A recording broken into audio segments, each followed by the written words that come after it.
মঙ্গল শোভাযাত্রার নাম পরিবর্তনের ইঙ্গিত দিয়েছেন সংস্কৃতি বিষয়ক উপদেষ্টা। সচিবালয়ের সংস্কৃতি মন্ত্রণালয়ে এক সভা শেষে সাংবাদিকদের একথা বলেন। বিগত সরকারের আমলে সবাইকে নিয়ে মঙ্গল শোভাযাত্রা হতো না অভিযোগ করে উপদেষ্টা জানান, এবার সকল জাতিগোষ্ঠীকে নিয়ে শোভাযাত্রা হবে। বাংলা নববর্ষ উদযাপনের অন্যতম অনুষঙ্গ মঙ্গল শোভাযাত্রা। বর্ষবরণের দিন ঢাকা বিশ্ববিদ্যালয়ের চারুকলা অনুষদের শিক্ষার্থীদের আয়োজনে অনুষ্ঠিত হয় এই শোভাযাত্রা।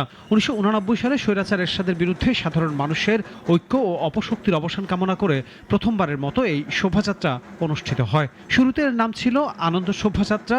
1996 সালে নাম পরিবর্তিত হয়ে হয় মঙ্গল শোভাযাত্রা। বাংলাদেশ সরকারের আবেদনে 2016 সালে 30 নভেম্বর মঙ্গল শোভাযাত্রা ইউনেস্কোর মানবতার অধরা বা অস্পর্শনীয় সাংস্কৃতিক ঐতিহ্যের তালিকায় স্থান পায়। এবার বাংলা নববর্ষ উদযাপনে বাঙালির পাশাপাশি চাকমা, মারমা, ত্রিপুরা, গারো ও অন্যান্য জাতিগোষ্ঠীর মানুষদের নিয়ে একটি অন্তর্ভুক্তিমূলক শোভাযাত্রা আয়োজনের উদ্যোগের কথা আগে জানিয়েছিলেন অন্তর্বর্তী সরকার। এই আয়োজনকে ঘিরেই আজ সভা করে সংস্কৃতি মন্ত্রণালয়।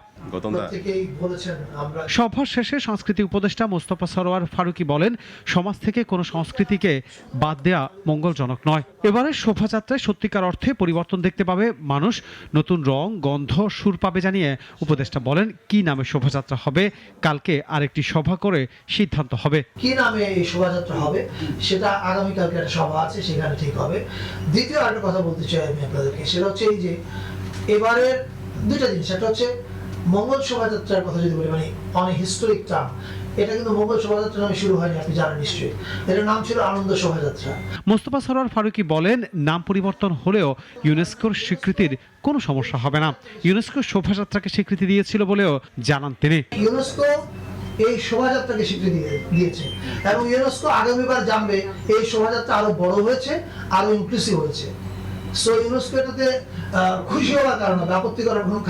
এবার পহেলা বৈশাখের অনুষ্ঠান সন্ধ্যার মধ্যে শেষ করতে হবে এমন কোনো নির্দেশনা থাকবে না জানিয়ে উপদেষ্টা বলেন, তবে কতক্ষণ চলবে সেটি পুলিশের পক্ষ থেকে জানিয়ে দেওয়া হবে।